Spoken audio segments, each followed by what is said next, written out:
কেউ তোমার সাথী হবে না। শেষের দিনে সাথী হবে তোমার কর্মফল। জগতে কি করেছো? কতদিন তুমি হরিবাসরে বসেছো, কতদিন তুমি সাধু সঙ্গ করেছো, কতদিন যাবত তুমি গুরু চরণ ধরেছো, কতদিন যাবত তুমি একাদশী করেছো, কতদিন যাবত তুমি ধর্মকে আঁকড়ে ধরেছো। এই ভালো ভালো কর্ম আমাদের সঙ্গী হবে। আর একটা গ্যারান্টি, আমি মৌমিতা, এটা আমাদের সাথে যাবে। সেটা কারোর গ্যারান্টি নয়, ওটা আমার গ্যারান্টি। ওটা যাবে। তবে জানি না আপনাদের এই গ্রামে নিয়ম আছে কিনা, তবে আমার ডায়মন্ড হারবার এলাকায় নিয়ম আছে। মানুষের মৃত্যুর পর কিছু দাও বা না দাও, মা দুটো জিনিস ভাড়া করতে হবে। বলো তো কি? যারা আছে খুব ভালো, আর যার নাই দুটো জিনিস ভাড়া করবে। এক হলো খোল আর এক হলো করতাল। আর পিছনে যখন এই দেহটাকে নিয়ে যাবে, বাজাবে না? বলো হরি হরি, বলো হরি হরি। কি মায়েরা বলে তো? তাহলে এই জায়গাটা একটু ভাববেন। এই যে দুর্গা পূজা হয়ে গেল, এবার লক্ষ্মী পূজা। আচ্ছা, এই যে মায়ের পূজা হচ্ছে, যেদিন বিসর্জন হবে, বিসর্জনের দিন পূজা হচ্ছে খুব ভালো, আর যেদিন বিসর্জন হবে বাবা, ধুমধাড়াক্কা ডিজে ডিজে বাজনা, মানে এমন ডিজে বাজবে বাবা, হাট যেন ব্লক হয়ে গেল। হয় না? এদিকে হয় না? এদিকেও হবে। আমি ভাবলাম আমার ডায়মন্ডে বুঝি হয়, তার মানে এদিকেও হয়। তাহলে এইগুলো বাবা অনুভব, এগুলো জ্ঞান। তাহলে সেটাও তো মা। তাহলে মাকে যখন বিসর্জন করতে যাচ্ছ, তুমি নাচানাচি করছো, তুমি ডিজে বাজনা বাজাচ্ছ, আর যেদিন আমাদের দেহটা বিসর্জন হবে, সেদিন কি বাবা একটা লরিতে করে ডিজে বাজনা বাজালে হতো না? হওয়ালে হতো। তাহলে হওয়াচ্ছি না কেন? এই জায়গায় আমার চৈতন্য মহাপ্রভু শিক্ষা দিলেন, ওরে কলিরজি ভালো করে পিছনে চেয়ে দেখ, এলি খালি হাতে যাচ্ছি, সে খালি হাতে। তাহলে শেষের দিনে তোর সঙ্গী হলো কর্মফল, আর কি সাথী হলো? যাত্রা, নাটক, ফাংশন যাই হোক না কেন বাবা, কিছু সঙ্গী নয়। তাহলে সঙ্গী কি? এই হরি নামে যাবে।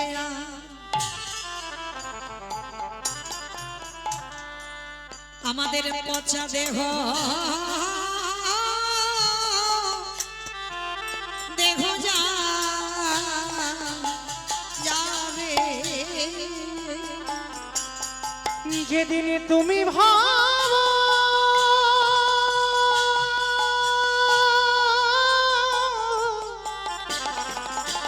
কেউ কারণ নয় মা, কেউ কারণ নয়। যেদিন তুমি ভাবো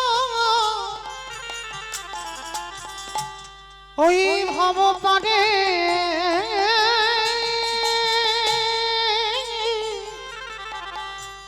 পারে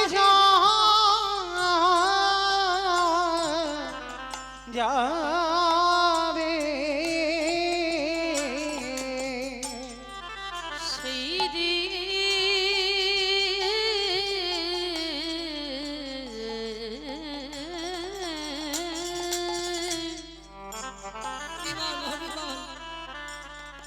সেই দিনে নামে যাবে।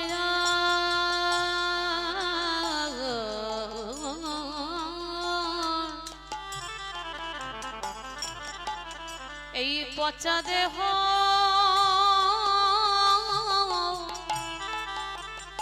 ও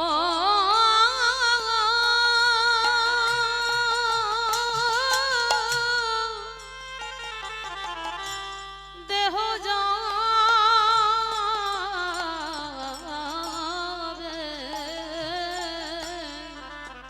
আমাদের কারোর কৃষ্ণ ভজন হলো না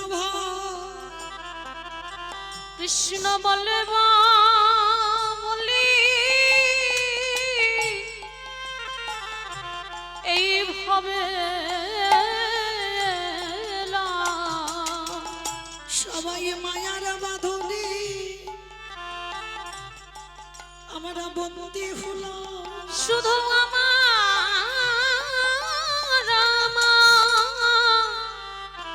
করে মরলাম। হে দয়াময় আমার মতো পাপী আরে কেউ না। বলে এইবার উদ্ধার করো হে দয়াময় পার ঘাটাতে আমি দাঁড়াই রইলাম। ওগো মনে করো হে দয়াল হরি, দয়াময় তুমি যেন চরণে ছাড়া করো না দয়া। শুধু এ জন্মে নাই জন্মে জন্মে দয়াল আমি ঘাটে বসে আমি বসে রইলাম। বলে এইবার উদ্ধার করো মোরে। ওগো তুমি বিনে আমার গতি নাই। তুমি তো কত পতিত উদ্ধার দিলে। বলি একবার আমায় তোমায় করে নাও। বলে আমি একা রইলাম পড়ে। যেন চরণে ছাড়া করো না দয়া। শুধু এ জন্মে নাই জন্মে জন্মে, তুমি চরণে ছাড়া করো না দয়া। শুধু এ জন্মে নাই জন্মে জন্মে, যেন চরণে ছাড়া করো না শুধু এ দয়া, জন্মে নয় জন্মে জন্মে, যেন চরণে ছাড়া করো না এ দয়া। জন্মে নয় জন্মে জন্মে নাম যাবে আর পচা দেহ যাবে। আস্তে শিশুকালে কৃষ্ণ ভজে কৃষ্ণ পাবার আসে। কৃষ্ণ পাবার আসে, ওগো যৌবনেতে কৃষ্ণ ভজে আসিবা না আসে। আসে বানা আসে, ওগো বৃদ্ধকালে কৃষ্ণ ভজে জমির তহর আসে। আপনারা শাস্ত্র জ্ঞানী তত্ত্ব জ্ঞানী সবাই জানেন শিশুকালে কৃষ্ণ ভজে কৃষ্ণ পাবার আসে। শিশুকালে ভজন হয় না বাবা, এই জায়গাটা আমার খুব মন দিয়ে শুনবেন। শিশুকালে ভজন হয় না, আবার একদিকে বলছে কুড়ি ফুলেও ভজন হয় না। কি বাবা কুড়ি ফুল সেবায় লাগে? আমার মায়েরা বলে ছোটবেলায় দেখতাম যখন গাছ থেকে কুড়ি ফুল তুলে আনতাম, মা ঠাকুমারা কত বকাবকি করতো, এই কুড়ি ফুল তুলে রেখে সেই ফুল যদি ফোটে ওটা গোবিন্দ সেবায় লাগে না, কারণ তুমি গাছ থেকে কুড়ি ছিঁড়ে নিয়েছো, সে পুষ্পটিত হওয়ার আগে তুমি তুলে নিয়েছো, সেটা গোবিন্দ সেবায় লাগে না।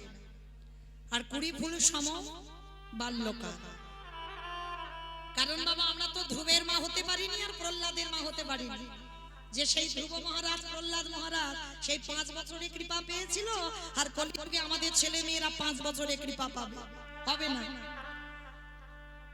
তাহলে কুড়ি ফুলের সেবা লাগবে না, আর বাসি ফুল তো লাগবেই না বাবা, আপনারা সবাই জানেন বাসি ফুল লাগে। ভালো করে দেখেন, একদিকে দেহতত্ত্ব আর একদিকে শাস্ত্রটাকে মেলাতে হবে। বাসি ফুল গোবিন্দ সেবায় লাগে না, আর বাসি ফুল সম বার্ধক্যকাল, দন্ত পড়ে যাবে, কেশ পেকে যাবে, চামড়া গুলো আলগা হয়ে যাবে। ভালো করে কৃষ্ণ বলে বদন ভরে ডাকতে পারবে না। স্নান করে ঠাকুরের ঘরে গেলে শরীর অলস হয়ে যাবে। ভগবানের জন্য যদি নাম করতে বসো বারে বারে ঘুম পেয়ে যাবে। এটা বাসি ফুল সেবায় লাগছে না, তাহলে সেবা দেবে কোন ফুল? আজকের ফোঁটা ফুল, আর আজকের ফোঁটা ফুল সম আমাদের যৌবনকাল। এটা আমার কথা নয় মা, গোবিন্দ আমার বারবার বলছে রাধে গো ভক্তের যৌবন বড় আমি ভালোবাসি। বলে ওগো রাধি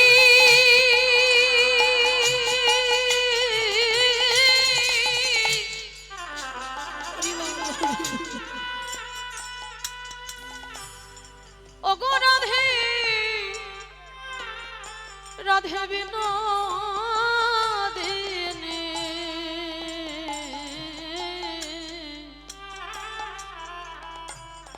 আমি যৌবন বড়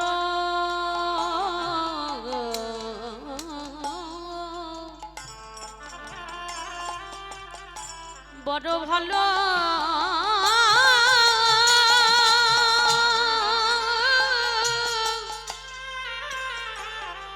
ভালোবাসি।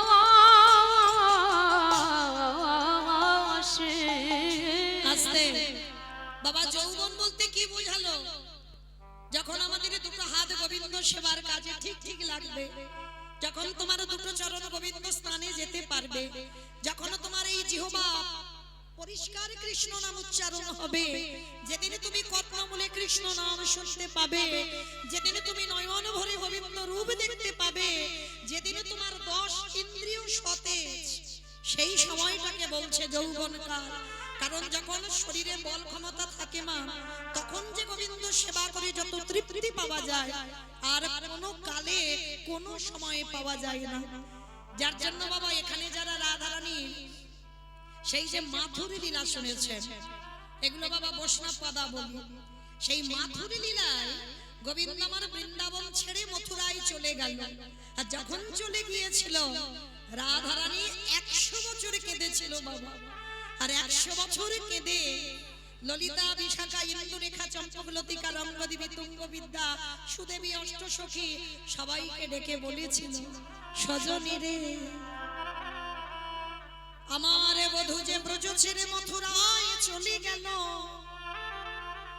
যেদিন আমারে গোবিন্দ কোনদিন যদি আমার সৌভাগ্যে যদি আবার বধূ আমারে ব্রজে আসে, সেই দিনে যদি আমার দেহে যৌবন খানা চলে যায়, বলে বল সজনী রে আমি কি দিয়ে গোবিন্দে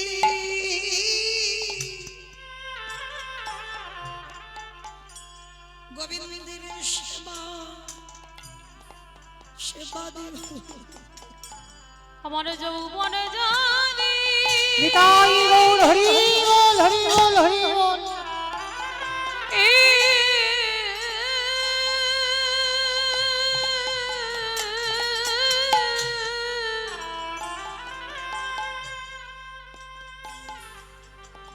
আমার যৌবনে যদি পুরা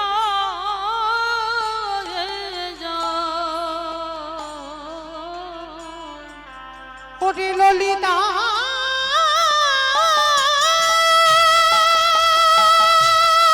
নিতাই গৌর প্রেমানন্দে হরি বল হরি বল হরি বল। ওরে প্রাণ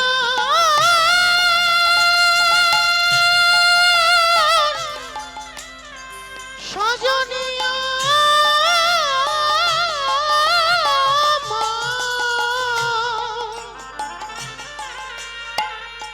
যেদিন আমার বধূ এই ব্রজে ফিরে আসবে, সেদিনে কি দিনে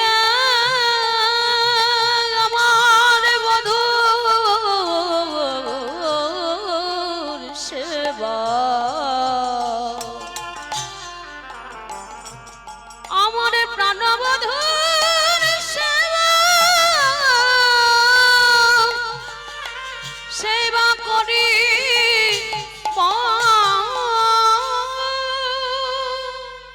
তাহলে কি জানলাম? কৃষ্ণ ভজিবার তরে সংসারে আয়ন মিছে মায়ায় বদ্ধ হয়ে বৃক্ষ সম হইন। তাহলে চলেন সকাল সকাল নেমে পড়েন। আজকের আমরা সবাই যখন একত্রিত হয়েছি, একটা কথা মনে রাখবেন বাবা, হেসে কীর্তন শোনার শ্রোতা জগতে অনেক পাওয়া যায়, কিন্তু আনন্দ তখনই হয় এই পৃথিবীতে যদি কেউ কৃষ্ণ নামে হৃদয় যুগল ভাসাতে পারে। এই পৃথিবীতে কেউ একবার যদি কৃষ্ণ নামে কাঁদতে পারে, এই জগতে যত জ্বালা যন্ত্রণা সমস্ত কিছু দূরীভূত হয়ে যায়। তো চলেন, যোগ যখন এসেছে যাতে বিয়োগ না হয়। কারণ একটা মূল্যবান কথা আপনাদের বলে দিই, আমার এই দাদা ভাইরা যারা আমাকে নিমন্ত্রিত করে এনেছেন, আপনাদের সবার জন্য একটা খুব মূল্যবান সম্পদ, মানে পৃথিবীর মাটিতে বলা যায় পৃথিবীর মাটিতে সবথেকে মূল্যবান সম্পদ আপনাদের জন্য একটু রেখেছেন। তো আমি আপনাদের চরণ ধরে প্রার্থনা করব, অন্তত আমার কীর্তনের শেষে আপনারা শেষ পর্যন্ত একটু থাকবেন, যেহেতু আমার দাদা ভাই আমাকে নিমন্ত্রিত করে এনেছেন, আমি শেষ কীর্তনিয়া, আমার পরে আর কীর্তন নেই। আর যেহেতু আপনাদের সবার জন্য একটা মূল্যবান সম্পদ রেখেছে, হ্যাঁ, সেই সম্পদটাকে আপনাদের হাতে তুলে দেব।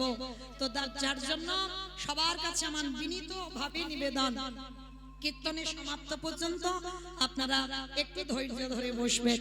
দেখবেন অচৈতন্য জীবের চেতনা দেবার জন্য কীর্তন।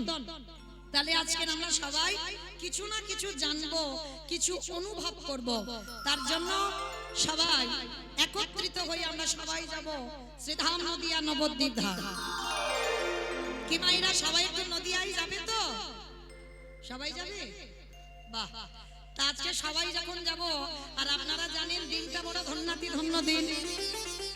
আজকে আমাদের বৈষ্ণব সমাজের নিয়ম সেবার প্রথম দিন।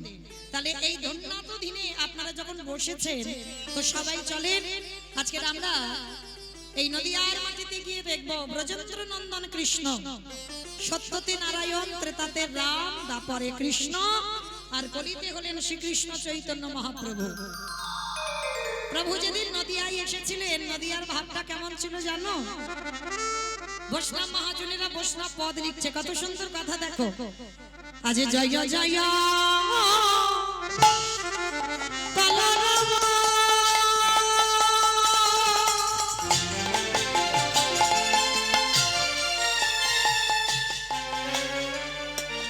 ওই নদিয়া না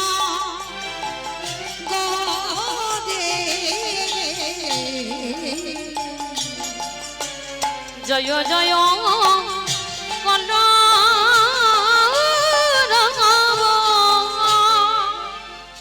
আচ্ছা মাইরা একটা কথা জিজ্ঞেস করি, কলরব মানে কি গো মা? মারামারি মারামারি। কলরব মানে মারামারি? দূর। কলরব মানে হ্যাঁ হইচই, বেশ, চিৎকার চেঁচামেচি, গন্ডগোল। তো মহাপ্রভু যেদিন নদিয়ায় এলেন, সেদিন নাকি একটা গন্ডগোল হচ্ছিল। কই মা, এখানে তো হচ্ছে না সে গন্ডগোল। যেখানে হয় হরিনাম সেটাই নবদ্বীপ ধাম। তাহলে এটা যদি নবদ্বীপ হয়, এটা যদি বৃন্দাবন হয়, তা সে গন্ডগোলটা তো হচ্ছে না। হচ্ছে, একটু দেখেন গুনগুন আওয়াজ হচ্ছে না, কিন্তু ওই গুনগুন আওয়াজ নয়, সে গন্ডগোলটা যেন তিনটে ধ্বনি হয়, শঙ্কর ধ্বনি, উলুদ ধ্বনি, আর যাদের যাদের হাত আছে, যাদের হাত নাই বলবো না, হাত আছে তো? যাদের আছে কই একবার দেখান। নিতাই গৌর প্রেমানন্দী হরি হরি বল হরি বল। বাহ। ওই আমার একটু উলুদ ধ্বনি প্রেম সে। আজ জয় জয় জয়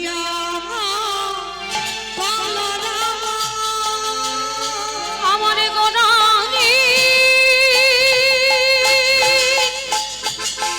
ও না গোরা গোরা গোরারি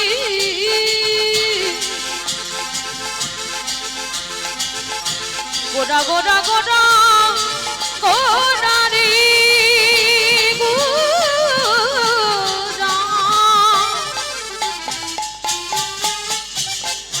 ওই নদিয়ার চাঁদ গোরা আমার আমার প্রাণে গোরা আজ জয় জয় কালো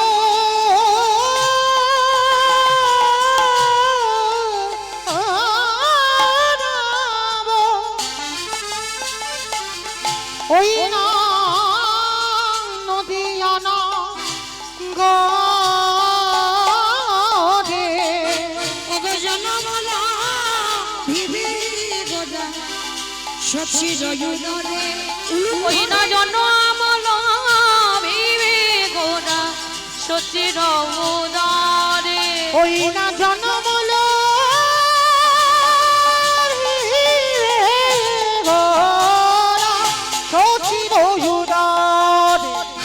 নদিয়াতে গৌ উদয় হলা ওই নদীতে গৌরোদয় হলা রাধা প্রেম আশা দিতে ওই না নদীতে উদয় হলা জীবী উদ্ধারিতে ওই নদীতে উদয় হলা কৃষ্ণ প্রেমে প্রচারিত ওই নদীতে উদয় হলা প্রসারিত নদী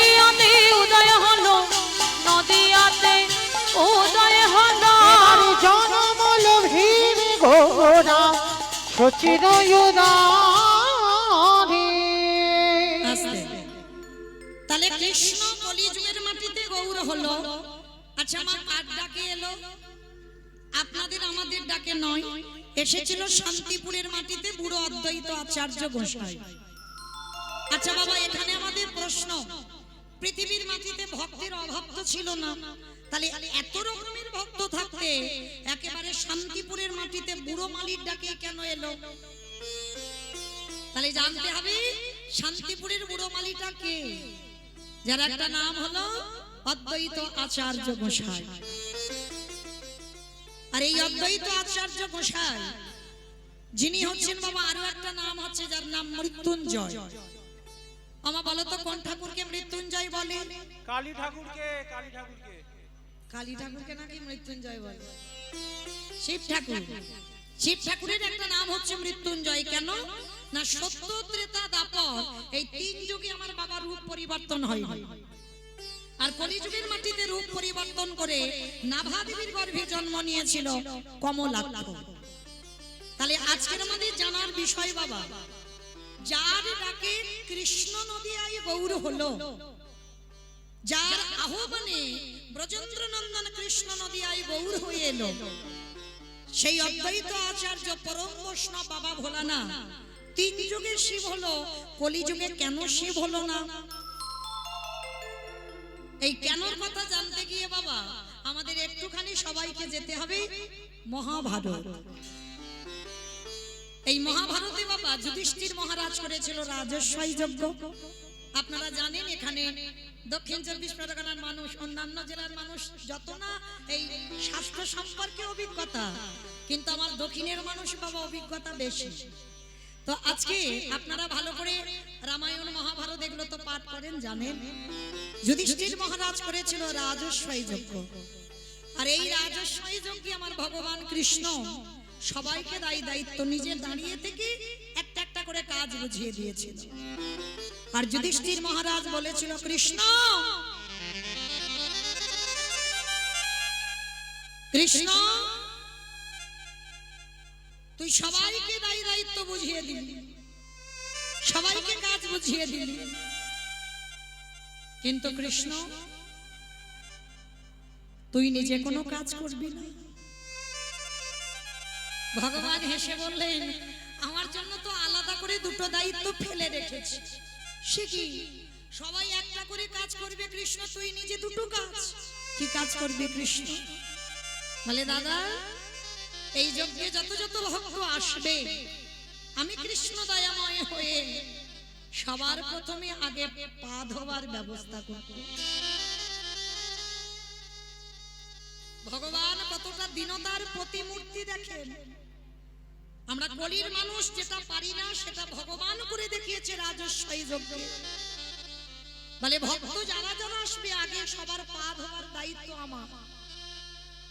যুধিষ্ঠির মহারাজ শোনা মাত্র চমকে উঠেছে, অসম্ভব। কৃষ্ণ কে কোন জাতের মানুষ আসবে, কে নিচু জাত না কে উঁচু জাত, জাতের ঠিক নেই, তুই সবার পা ধোয়াবি? ভগবান হেসে বলছে, দাদা আমার কোনো কালে জাতের বিচার ছিল না, ওটা মানুষের। কি বাবা ভুল বললাম? ওটা মানুষের জাতের বিচারে, নিচু জাত আমি উঁচু জাত, হ্যাঁ এটা মানুষ করে, এটা ভগবানের নয়। ভগবানের যদি বিচার থাকতো তাহলে বাবা নবদ্বীপের মাটিতে মলয় চাঁদ কাজী যে বিধর্মী মুসলমান তাকে কৃপা করতে পারত? গোহক চণ্ডাল নিজ জাতি, তাকে কৃপা করলো ত্রেতা যুগে রঘুপতি রামচন্দ্র। শবরী মা চণ্ডাল কুলে জন্ম নিয়েছিল, শবরী মাকে কৃপা করলো, ভুরি ভুরি প্রবাহ। তাহলে ভগবানের জাতের বিচার হয় না, জাতের বিচার মানুষ করে। হ্যাঁ, তো আজকের জগৎ সংসারে বাবা ভগবান সমাজকে শিখিয়েছে। আমি ভগবান হয়ে রাজস্বই যজ্ঞে আগে পা ধোয়ার ব্যবস্থা করেছি। কলির জীব, তোদের ঘরে যদি সাধুগুরু বৈষ্ণব যায়, ভক্ত যদি যায়, সবার আগে পা ধোয়ার ব্যবস্থা কর। ছিল বাবা, আমার ঠাকুমাদের দেখতাম অনেক আগেকার দিনের কথা, তখন খুব ছোট। তখন দেখতাম যে বাড়িতে যদি গুরুজনেরা আসে সবার আগে মা পা ধোবার ব্যবস্থা করা হয়। আর এখন আমাদের মতো মেয়েরা যত টিভি সিরিয়াল দেখে আর তাদের মতো আচরণ হয়ে যায়, আমরা ভুলে যাই সেই পুরানো সংস্কৃতির কথা। কিন্তু চরণ ধরে বলে যাই মা, এই অধম কীর্তনিয়া আপনারা যেন ভাববেন না যে মৌমিতা জ্ঞান দিচ্ছে বড় বড় কথা বলে। না, আমি জ্ঞান দিচ্ছি না বাবা, আপনারা জানেন, আমি একটু মনে করাচ্ছি। এটা তো শাস্ত্র বিধান দিল। দেখো ভগবান কিসের জন্য পা ধোয়াবে? নিজে আচরি ধর্ম জীবেরই শেখায়, নিজে না করলে ধর্ম জীবকে শেখানো না যায়। নিজে আচরণ করে সমাজকে শেখাচ্ছে ভগবান, তোরা আমাকে দেখে শেখ। তাই সবার কাছে আমার বিনীত নিবেদন, বাড়িতে যদি গুরুদেব আসে সবার আগে পা ধোবার ব্যবস্থা করবেন। অনেক মায়েরা প্রশ্ন করবেন, মৌমিতা গুরুদেব তো দেহ রেখেছেন, কি করব? আর বছরান্তর সাধুগুরু বৈষ্ণব ঠিক ঠিক পাই না, তাহলে আমি কি করব? ভগবান মুচকি হেসে বলছে তার ব্যবস্থাও আছে। তার ব্যবস্থাও ভগবান করে দিয়েছে ভাগবতে। ভগবান কৃষ্ণ সুদামাকে বলেননি, সুদামা এই পৃথিবীতে সব থেকে বড় গুরু যে যার ঘরের বাবা মা। আমার কথা নয়, বিশ্বাস করতে হবে না আমার কথা। সুদামাকে তো বলেছিল সব থেকে বড় গুরু যে যার ঘরের বাবা মা। তারপরে গুরু হলো শিক্ষা গুরু, দীক্ষা গুরু, তারপরে গুরু হলাম আমি ভগবান। কই একবারও তো ভগবান বলেনি সবার আগে আমি বড় গুরু। সবার আগে বাবা মার জায়গাটা দিয়েছে। ভগবান হেসে বললেন, ভক্তগণ যেতে হবে না নবদ্বীপ, যেতে হবে না বৃন্দাবন, হরিদ্বার, দক্ষিণ ভারত ও কুম্ভ মেলায়, কোথাও যেতে হবে না। বছরান্তর একবার করে জীবিত ভগবান পূজা কর। এই কত লাখ লাখ টাকা খরচা করে দুর্গা পূজা হলো, লক্ষ্মী পূজা হচ্ছে, কালী পূজা হবে, সরস্বতী পূজা হবে, সব রকমের 33 কোটি দেবতা পূজা হবে। কই একজন ভক্তর হৃদয়ে এখানে হাত রেখে বলতে পারবেন যে আমি জীবিত ভগবান পূজা করি? ভগবান সমাজকে শিখিয়েছে জীবিত ভগবান যদি কেউ হয় সেটা যে যার ঘরের বাবা মা। বলেন তো মা, আপনারা আমরা ছিলাম কোথায়? বাবা যদি কৃপার বিন্দু দিয়ে মার গর্ভে যদি আমরা 10 মাস না ধরে রাখতো মা, পারতেন এই বসে বসে কীর্তন শুনতে আর দাঁড়িয়ে কীর্তন গাইতে? ধরে রেখেছিল বলে না, যার জন্য আজকে সমাজে এসেছো দাঁড়িয়ে। তাহলে পৃথিবীতে সবার আগে বড় গুরু বাবা মা। তাই পিতা মাতাকে বছরান্তর একবার আমি চরণ ধরে বলে যাই, কিছু করতে হবে না। এই দুর্গাপূজার মতো লাখ লাখ টাকা খরচা করতে হবে না বাবা। একটু সিংহাসনে বা চেয়ারে বা আসনে বসিয়ে নিজের হাতে বাবা মা চরণ যুগল ধৌত করে, নিজের হাতে গলায় মালা পরিয়ে দিয়ে বৎসরে একবার অনেক যত্ন স্নেহ ভালোবাসা দিয়ে বাবা মার বদনে একটু খাবারটা তুলে দিয়ে। ভগবান বললেন সে যদি আমার কাছে যেতে ভুলে যায়, আমি ভগবান হয়ে প্রতিজ্ঞা করলাম সারা জীবন আমি সেই ভক্তের দরজায় বন্দী হয়ে যাব। নিতাই গৌর প্রেমানন্দে হরি বল, হরি বল। তাই তো ভগবান কৃষ্ণ যজ্ঞে পা ধোয়ার কাজ নিয়েছে। শুধু পা ধোয়া নয় বাবা, আরো একটা কাজ করেছে। কি কাজ জানো? যত যত ভক্তরা প্রসাদ পেয়েছিল, আমার কৃষ্ণ দয়াময় প্রসাদের এঁঠো পাতাগুলো নর্দমায় ফেলেছে।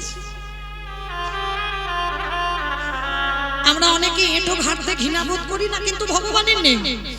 কারণ ভগবান জানে ভক্তের এঁঠো ঘাটলে তাতে কি পাওয়া যায়। ভগবান শুধু এঁঠো পরিষ্কার করছে না, আরো একটা কাজ করেছিল। ওই ভক্তরা প্রসাদ পেয়ে থালাতে যেগুলো লেগে আছে উচ্ছিষ্ট, সেই উচ্ছিষ্ট গুলো নিয়ে কৃষ্ণ আমার সারা গায়ে মাখছে। ও যে ভক্তে নিতাই গৌর প্রেমানন্দে হরি বল, হরি বল।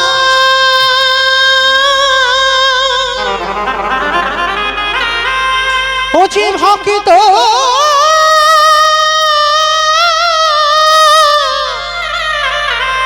ভক্ত ছাড়া কিছু জানে না, কৃষ্ণ তাই তো যুগে যুগে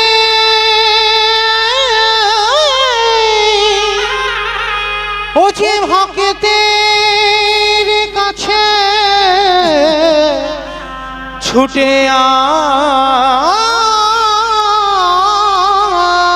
আসে। আমি যে ভক্ত ও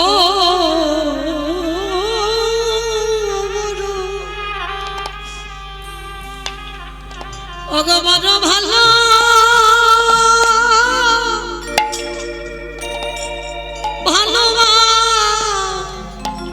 ভালোবাসি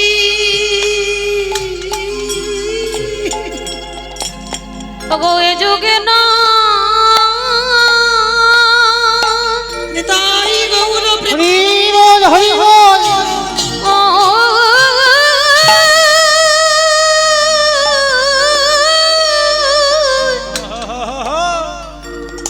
ওগো এ যুগে না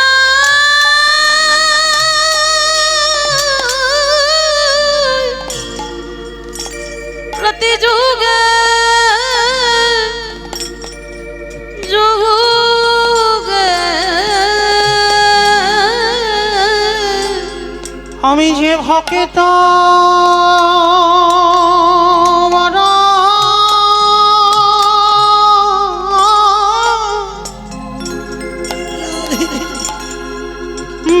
ভালো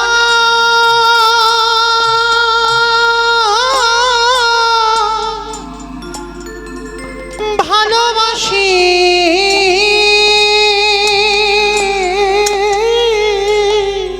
যুধিষ্ঠির আড়াল থেকে দেখে বলল কৃষ্ণ রে এই জগতে ভক্তদের চরণ ধোবাবি মেনে নেওয়া যায়, ভক্তদের একটু পাতা নর্দমাই ফেলিবি মেনে নেওয়া যায়, কিন্তু কৃষ্ণ রে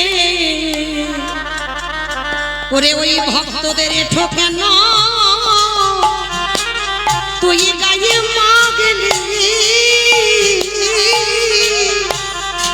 ওরে কেমন ভক্ত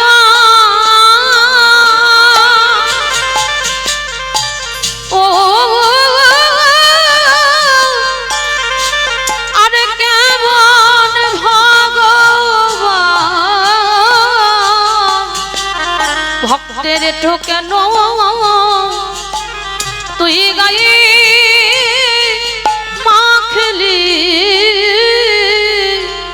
ভগবান মৃদু হেসে বললেন দাদা গো এ যে হলো আমার কর্মফল। যুধিষ্ঠির মহারাজ যেই না শুনেছে কৃষ্ণ বলছি আমার কর্মফল, সঙ্গে সঙ্গে যুধিষ্ঠির মহারাজ চমকে উঠেছে। কৃষ্ণ কর্মফল তার মানে তুই আবার কর্মফল খারাপ করিস? বলে দাদা সবাই তো পাপ করে, আমি কি করি জানো? আমি পাপ করি না, আমি হলাম দাদা গো মহাপাপী। আমার জগতে সবার বিচার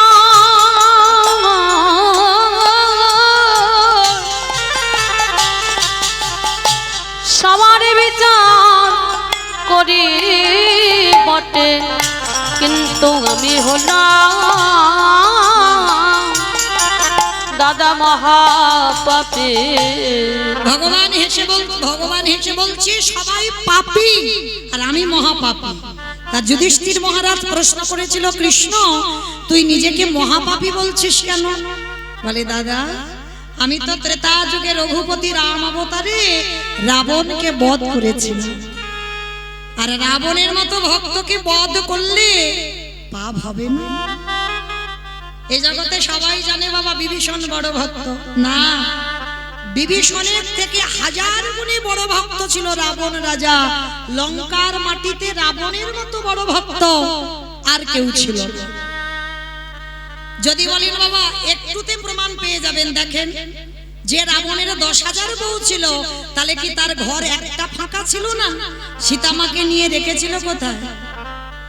হ্যাঁ অশোক বটিতে অশোক কাননে, কেন অশোক কাননে রাখবে? রাবণের যদি কুমন্তব্য থাকবে, কুমতলব থাকবে, যার 10,000 বউ ছিল তার ঘর কি একটা ফাঁকা ছিল না? সীতামাকে তো ভোগ করার ইচ্ছা ছিল, তাহলে সে ঘরে রাখতে পারত না, রেখেছিল অশোক। দেখেন প্রশ্নের উত্তর হলো অশোক। যেখানে শোকের ছায়া লাগে না সেইখানে সীতা মাকে বন্দী করলো। শুধু বন্দী নয়, মনে রাখতে হবে বাবা, নারী তো ভোগের নয়। কেউ যদি মনে করে নারী ভোগেরও, তার কাছে ভোগের হয়, নারী সাধনা। যে যেমন ভাবে ভজনা করবে বাবা। দেখেন অসুরদের অত্যাচারে দেবতারা স্বর্গ ছাড়ে। জগৎ জননী দশভুজা যদি 10 হাতে সামলাত না, ওই 10 হাতে যদি অসুরী নিধন না করত, বলো বলো, তাহলে দেবতারা যেত কোথায়? ওই দশভুজা, ওই দশভুজা যদি না সামলাতো, তবে দেবতারা যেত কোথায়? তাহলে জগৎ জননী মা দেবতাদের তেজ দিয়ে আজকের একটা নারী সৃষ্টি করেছিল, আর সেই নারী অসুর নিধন করে দেবতাদের দেবত্ব ফিরিয়ে দিয়েছিল। দেখেন ওই চণ্ডী ঠাকুরের রামের চরণ ভজন করে পেয়ে গেল গোবিন্দ চরণ। বিল্ল মঙ্গল পতিতা নারী চিন্তামণির চরণ সেবা করে পেয়ে গেল গোবিন্দ চরণ। জয়দেব গোস্বামী মা পদ্মাবতীর চরণ সেবা করে পেয়ে গেল গোবিন্দ চরণ। শ্রী শ্রী রামকৃষ্ণ পরমহংস দেব মা শারদার চরণ সেবা করলো, করেনি কি গো? আবার বিবেকানন্দ ভগ্নী নিবেদিতার চরণ ভজন করলো। এরা ভজনিয়া সাধনিয়া। তাহলে নারী সাধনা করতে হয়, নারী ভজনা করতে হয়। আর যারা জানে গুরু চরণ ধরে তারা সাধনা করতে শিখেছে। তো আজকের যার জন্য বাবা রাবণ তো লঙ্কার মাটিতে ত্রিকালদর্শী, ত্রিসন্ধ্যা গায়ত্রী করে, সেই রাবণ কোনদিন ভোগ করার জন্য নয়। রাবণের একটা প্রতিজ্ঞা ছিল, সমস্ত নারী আমাকে পাওয়ার জন্য কাঁদে, আর তুমি সীতা হতে পারো, তুমি ভগবানের ঘরণী হতে পারো, তুমি যতদিন না আমাকে গ্রহণ করবে আমি তোমাকে ছুঁয়েও দেখব না। এটা ছিল রাবণের প্রতিজ্ঞা। তাহলে রাবণ কোনদিন কুমতলবে সীতা মাকে আনেনি। এনেছিল কেন? ভগবানের প্রিয় জনকে যদি ধরে রাখা যায় আর কি ভগবানের কাছে যেতে লাগে? কি গো, ভগবান ছুটে আসবে না? যেমন সেই যে মা লক্ষ্মীকে চেয়েছিল কে? সেই অভিমন্যু। তপস্যা করেছিল অভিমন্যু ঋষি। কি তপস্যা? না, ভগবানের বউকে আমি আমার বউ করে পেতে চাই। আপনারা জানেন তো রাধার স্বামী আয়ান ঘোষ হয়েছে, বলে ভগবানের বউকে আমি পেতে চাইব। তো ভগবান বলেছিল অসম্ভব, এটা সম্ভব নয়, আমার ঘরের ঘরণীকে আমি তোমার হাতে দিতে পারি না। বলে ঠিক আছে, দিতে যখন পারো না তাহলে তুমি চলে যাও, দিতে হবে না, আমার তপস্যা ভঙ্গ হবে না। তো অভিমন্যু এমন কঠিন তপস্যা করেছিল, ভগবান বাধ্য হয়েছিল আমার বউ তোমার বউ হবে। কিন্তু আশীর্বাদ দিল, সেই রাধারানী হয়ে এলো। কিন্তু এলে কি হবে? একটা অভিশাপ দিয়ে রাখলো, অভিমন্যু তুমি আমার স্ত্রীকে ঘরণী করে পাবে বটে, তুমি জগতে নপুংসক হয়ে জন্মগ্রহণ। কিন্তু ভগবানের ঘরণী যেতে চাই কোনদিন স্বামী ছেড়ে, কিন্তু ভগবান কথা দিয়েছে যেতে হবে। কিন্তু আজকের ভগবানের কাছে প্রতিজ্ঞা করেছিল আমি যাব বটে, কিন্তু কথা দাও আমি জগতে গিয়ে আমি যেন অন্ধ হয়ে জন্মাই, আর অন্ধত্ব যেদিন কাটবে তোমার বদন দর্শন করে যেন আমার অন্ধত্ব গেছে। যার জন্য বাবা রাধার যখন জন্ম হয়েছিল পদ্ম পুরাণে বলছে পদ্ম ফুল থেকে জন্ম হয়েছে, আর একটা বলছে বাবা গোবিন্দের বাম অঙ্গ থেকে রাধারানী আহ্লাদিনী শক্তি। হ্যাঁ, কারণ গোবিন্দ একা একা কি সুখ পাওয়া যায় না, তাহলে একটা নারী সৃষ্টি করতে হবে, তাই রাধারানীকে বাম অঙ্গ থেকে সৃষ্টি করেছে। আর পদ্ম পুরাণ বলছে পদ্ম ফুল থেকে রাধারানীর সৃষ্টি হলো, তো সৃষ্টি হয়েই রাধারানী অন্ধ হয়েছিল। যতদিন না গোবিন্দ দর্শন হয়েছে ততদিন অন্ধত্ব ঘোচেনি। তাহলে ভগবান পর্যন্ত ভক্তের আশীর্বাদ দিতে বাধ্য হলো আমার বউ তোমার বউ হয়ে যাবে। আচ্ছা বলেন তো বাবা, এই যে আয়ান ঘোষ ভগবানের বউকে নিল, সত্যি কি ভোগ করার জন্য নিয়েছিল? না, তিনি তো নপুংসক, তাহলে কিসের জন্য নিল? জানতো যদি ভগবানের প্রিয় ধনকে ধরে রাখা যায় তাহলে ভগবানের কাছে আমি যাব না, ওই ভগবানকে আমার কাছে ছুটে আসতে হবে। তাই জটিলা কুটিলা আয়ান ঘোষ রাধারানীকে বাদির ঘরে রেখে যত জ্বালা দেয় যন্ত্রণা দেয়, ব্যথা দেয় বেদনা দেয়, কষ্ট দেয় যন্ত্রণা দেয়, আরে রাধারানী যত জ্বলে পুড়ে মরে ওই বাদির ঘরে বসে বসে তারা ঘরে বসে যুগল দর্শন ওই রাধা কৃষ্ণ, ওই রাধা কৃষ্ণ চরণ যুগল ঘরে বসে দর্শন পাবে। আসতে তাহলে রাবণ রাজার চরিত্র ছিল বাবা ঠিক এরকম। সীতা মাকে ধরেছিল কেন? আমি যাব না রামচন্দ্রের কাছে, রাম আসবে লঙ্কার মাটিতে, এটাই তার প্রতিজ্ঞা। তাহলে সেই রাবণকে মেরে রামচন্দ্রের অপরাধ হবে না মা? হ্যাঁ, এই যে অকাল বোধন পূজা হয়ে গেল, এটা তো রাবণ বধের জন্য রামচন্দ্র করেছিল। হ্যাঁ, নবমী তিথিতে রাবণ বধ হলো, আর সেই রাবণকে মেরে মাথা থেকে পা পর্যন্ত পাপী হলো। আর সেই পাপ ধুচ্ছে কবে? কৃষ্ণ অবতারে যুধিষ্ঠিরের রাজস্বয় যজ্ঞ। কি মা, যেখানে ছিলাম আমার সেখানে এলাম তো। এই পা ধোয়ার দায়িত্বটা কেন নিয়েছে? রাবণকে মেরে যে রাম পাপ করেছিল কৃষ্ণ অবতারে ধৌত করছে। এইবার আমার ভগবান দরজায় দাঁড়িয়েছে, অগ্নিদেব, পবনদেব, বরুণদেব, ইন্দ্র, ইন্দ্রাণী, ব্রহ্মা, সাবিত্রী, শিব, দুর্গা সব পরপর লাইনে আছে। আর কৃষ্ণ একে একে ডাকে পা ধোয়ায় আর যজ্ঞের ভিতরে ঢোকে। এমন সময় জগৎ জননী মা দুর্গা বাবা ভোলানাথকে ডাকছে, প্রাণনাথ, ও প্রাণনাথ, এদিকে এসো, এদিকে এসো। আমায় ডাকছিলে? হ্যাঁ, তোমারে ডেকেছি, এদিকে এসো। বলো কি বলছো? চলো, কৃষ্ণ পা দুটো ধোয়াবে, চলো এবার আমাদের পালা, আমরা পা দুটো ধুইয়ে নিই। বাবা পরম বৈষ্ণব তো হেসে বলছে, পার্বতী তোমার মাথার ঠিক আছে তো? কৃষ্ণ পা ধোয়াবে আর আমাদের পা দুটো বাড়িয়ে দেব? শোনো, তোমার যদি ইচ্ছে করে তো তুমি লাইনে দাঁড়াও, আমার পা তো আমার কৃষ্ণ ধোয়াতে পারবে না। মা দুর্গাকে লাইনে রেখে বাবা প্যান্ডেলের বাইরে চলে গেছে, মানে রাজস্বয় যজ্ঞের যে প্যান্ডেল, এ প্যান্ডেল নয়, তা প্যান্ডেলের বাইরে চলে গেছে। আর বাইরে গিয়ে মনে মনে ভাবছে কৃষ্ণের চোখে ধুলো দিয়ে যজ্ঞে যাও। আচ্ছা বাবা, আপনারা বলেন সম্ভব? আমার চোখে ধুলো দেওয়া সম্ভব? এই যে আমি দাঁড়িয়ে আছি, আপনারা এই যে কত কত ভক্তরা বসে আছেন, আমার চোখে ধুলো দেওয়া যায়? কে কীর্তন শুনছে, কে শুনছে না, কে গল্প করছে, কে পাকার বাতাস খাচ্ছে, আবার কে বসে বসে, আমি দেখতে পাচ্ছি না। কিন্তু যে ছেলেটা মন্দিরে বাঁশিটা বাজাচ্ছে, কি গো, খাতা কলমে হিসাব হয়ে যাবে কে কি করলো হরিবাসরে বসে, আমাকে কিছু করতে হবে না। এইবার ভগবান কি করেছে? হেঁট হয়ে পা ধোয়াচ্ছে, আর বাবা প্যান্ডেলের বাইরে গিয়ে মনে মনে ভাবছে কৃষ্ণের চোখে ধুলো দিয়ে যজ্ঞে যাও। সম্ভব? তার চোখ তো ঘুরে ঘুরে বেড়াচ্ছে চারদিকে। যেমন বাবা সেই যে দেবরাজ ইন্দ্র গুরু পত্নী হরণ করেছিল, অহল্যা সতীত্ব নাশ করেছিল না, আর নাশ করতে গুরুদেব গৌতম মুনি অভিশাপ দিয়েছিল তোর সর্বাঙ্গে হবে ভোগ চিহ্ন। আর সেটাই আশীর্বাদে কান্নাকাটি করার পর আশীর্বাদে হলো সহস্র চোখ, মানে হাজার চোখ। ইন্দ্রের শরীরে হাজার চোখ, কিন্তু তার থেকেও আমার ভগবানের শরীরে আরো চোখ বেশি। তা আড়ালে গিয়ে ভোলানাথ কি করেছে বাবা, কৃষ্ণের চোখে ধুলো দেবে, কি করে দেবে, আড়ালে গিয়ে আমার বাবা ভোলানাথ দুম করে একটা কুকুর হয়ে, আর কুকুর হয়ে মনে মনে ভাবছে কৃষ্ণের ওই পায়ের তলার ভিতর থেকে গলে চলে যাবে। আর মায়েরা, আমরা যারা ভগবানের কাছে মানত করি না, মূর্খ বলে মানত করি।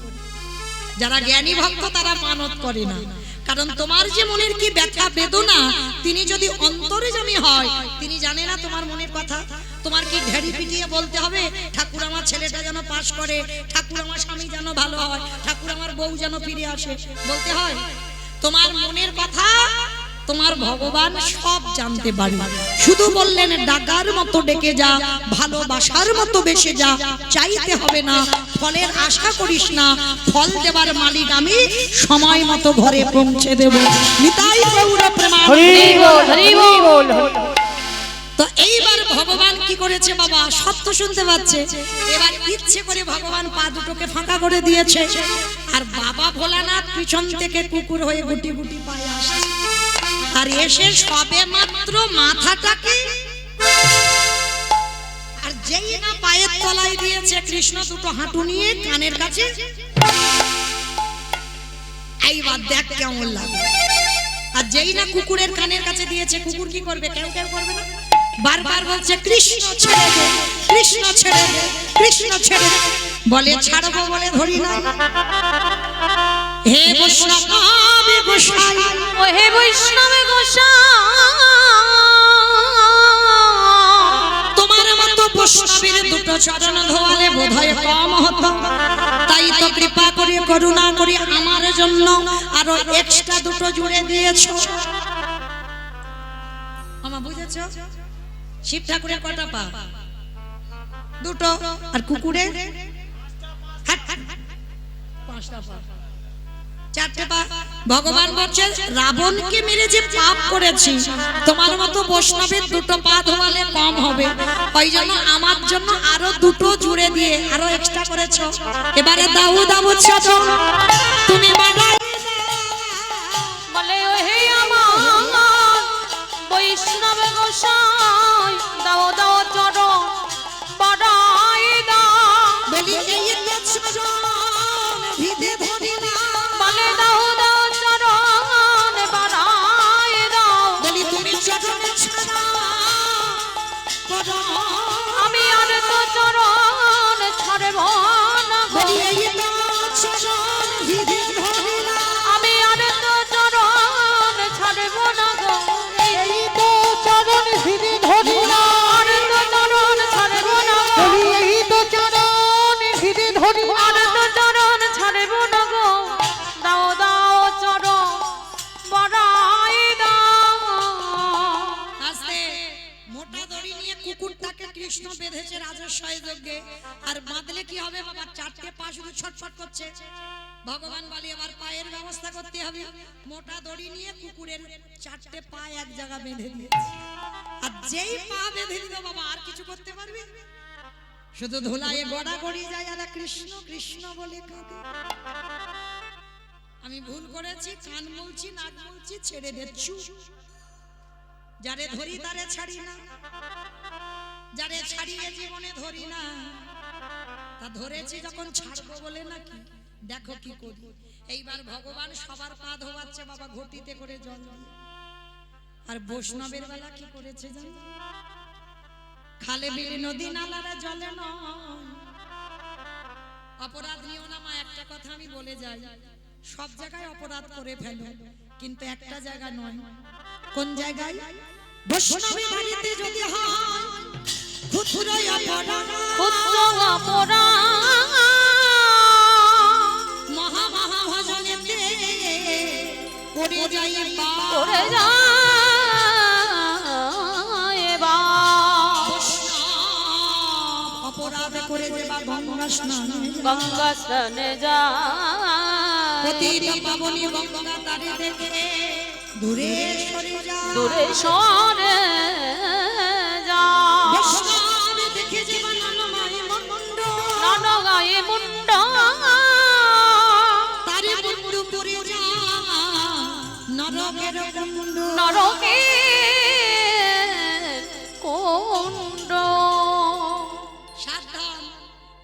লোকের প্ররোচনায় পড়ে যেন নবদ্বীপের মাটিতে ওই চপলের মতো যেন না হয়। অনেক মানুষ আছে বাবা লোকের প্ররোচনায় পড়েও অন্যায় করে ফেলে, নিজের ইচ্ছাতে নয়, সঙ্গ দোষে হয়। তো এটাও যেন না হয়ে যায়।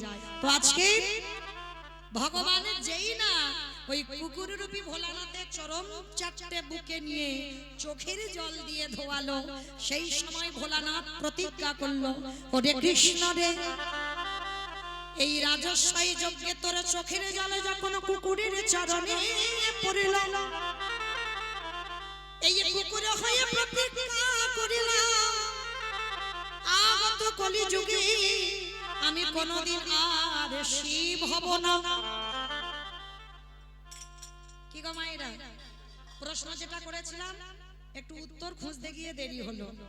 আমি কি বলেছিলাম? সত্যতে শিব, ত্রেতাতে শিব, দ্বাপরে শিব, কলিতে শিব নয়। এই নয় কেন, এটার জন্য একটু রামায়ণ মহাভারতে গেলাম। আমার বুঝতে পেরেছো? এই রাজস্বাই যজ্ঞে ভোলানাথ রূপী কুকুর প্রতিজ্ঞা করলো, কৃষ্ণ আগত কলিযুগে আমি আর শিব নয়, হব অদ্বৈত আচার্য। তুই আমার কৃষ্ণ নয়, তুই হবি নদীয়ার নিমাই ইচ্ছা। আমি 12 বৎসর তুলসী ভাসাবো, তোরে থেকে 52 বছরের বড় হব। যেদিন শান্তিপুর থেকে নদীয়ায় যাব, আমি তোকে বৈকুণ্ঠ থেকে নদীয়ায় নামাবো। যেদিন তুই আর আমি প্রথম সাক্ষাৎ হবে, এই যে রাজস্বাই যজ্ঞে তোর চোখের জল আমার চরণে পড়ে আমাকে ঋণী করে দিলি, এই ঋণী কলিযুগে শোধ করব। আমি অদ্বৈত, তুই গৌর হবি। যেদিন প্রথম সাক্ষাৎ হবে, ওরে এমনি করে চাচা আমি ভবাইব। যেদিন নদী আমি নেমাই হবি, এমনি করে চরণ ধোয়াইব। বলি কেটে ঋণ শোধ করিব। যেদিন নদী আমি নেমাই হবি, বলি কেদেরি শোধ আমি এই প্রতিজ্ঞা করে রাখলাম, বলি এই প্রতিজ্ঞা করে এদের ঋণ শোধ করিব, বলি এই প্রতিজ্ঞা করে দিলাম। এদের ঋণ শোধ করিব, এমনি করে চরণ ধোয়াইব।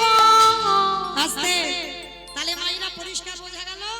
চলো তাহলে অদ্বৈত আচার্যের ডাকে নিমাই এলো, আর এসে কি করছে? কেহ বলে পুরাবেতে রাবণ অবধিরা। কেহ বলে পুরাবেতি। বাবা এগুলো আমার কোনো বানানো গান নয়, মহাজনী পদাবলী, বৈষ্ণব পদাবলী। তাহলে বৈষ্ণব পদাবলী শুনতে গেলে উলু কই?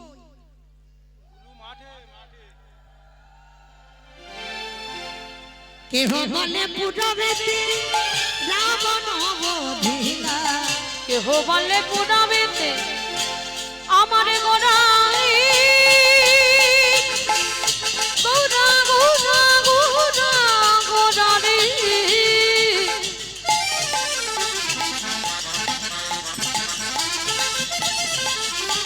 গোড়া গোড়া গোড়া গোড়া রে, গোড়া গোড়া রে।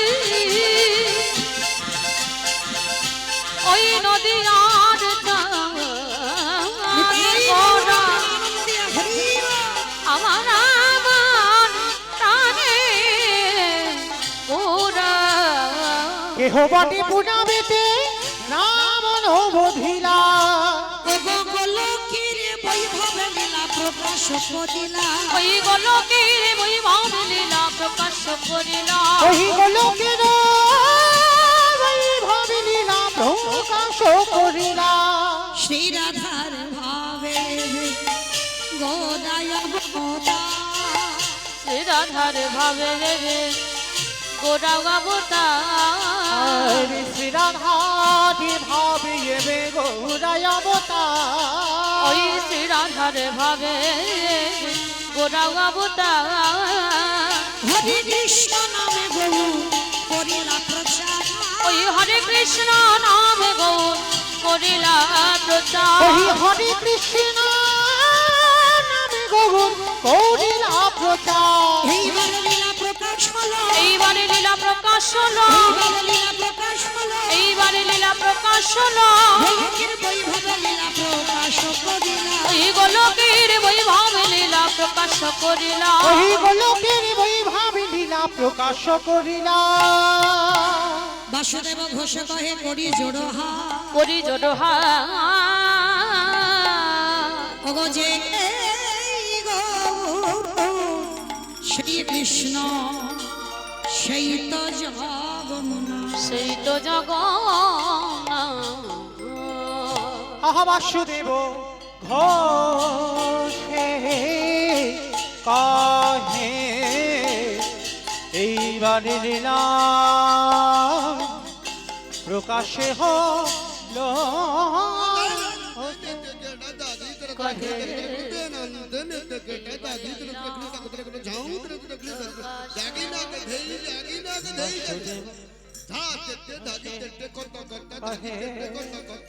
এইবারে লীলা প্রকাশ হলো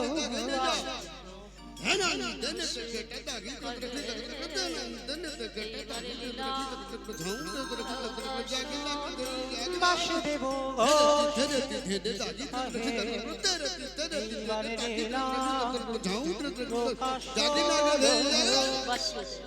প্রকাশ ঘোষে কহে এইবার লীলা প্রকাশ হলো বাসুদেব ঘোষে কহে এইবার লীলা প্রকাশ হলো বাসুদেব ঘোষে কহে এইবার লীলা প্রকাশ হলো বাসুদেব ঘোষে কহে এইবার লীলা প্রকাশ হলো রে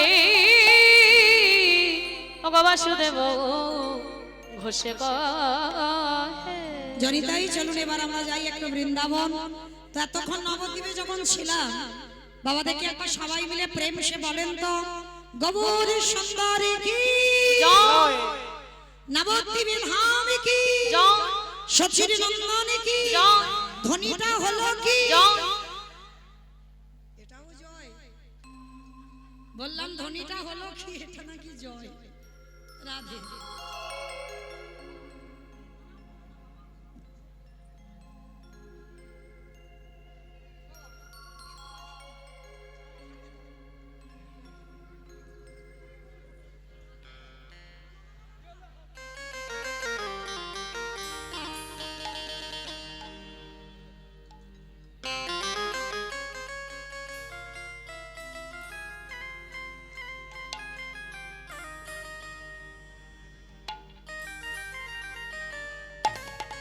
রাধে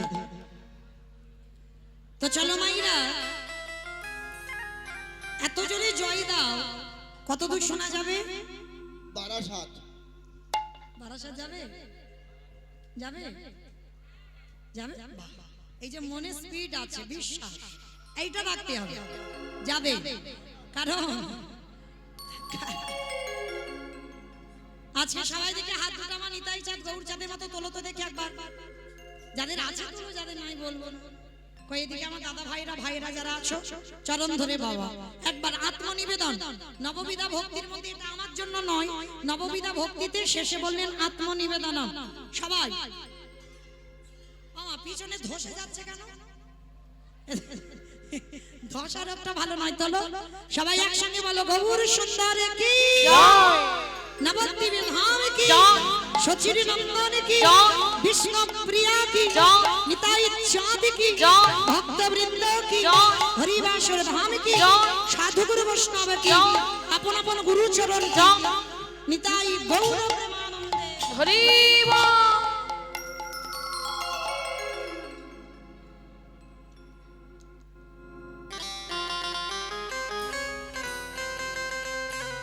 নিতাই গৌর প্রেমানন্দে হরি বল হরি বল হরি বল